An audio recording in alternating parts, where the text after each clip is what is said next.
There are 11 ministers in total travelling to the United States in March. The Taoiseach at the head of that, obviously, a bilateral meeting with President Joe Biden in the Oval Office is expected.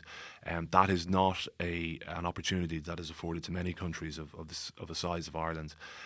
So it's considered significant that we get that every year as a result of St Patrick's Day. And I think there will be huge public pressure on Taoiseach Leo Varadkar to make the case for a ceasefire and to put forward Ireland's position very clearly. The US position has become a bit more, I think, not as clear cut in terms of its support of Israel. The Biden administration has had some pretty tense talks with Netanyahu. I don't think they spoke to Benjamin Netanyahu for a number of weeks, quite recently. But clearly, historically, the United States, strong supporter of Israel, billions of dollars in aid and military support and military hardware to Israel.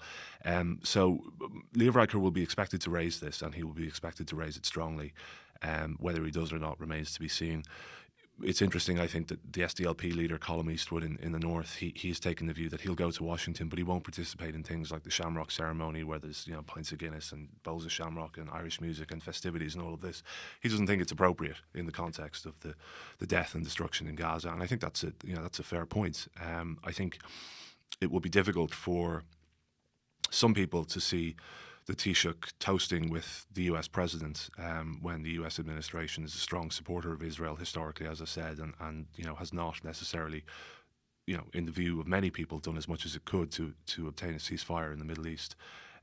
But that's the price of diplomacy sometimes, and the price of maintaining diplomatic relations with the United States. I don't think ultimately Ireland will do anything that would jeopardise its relationship with the US.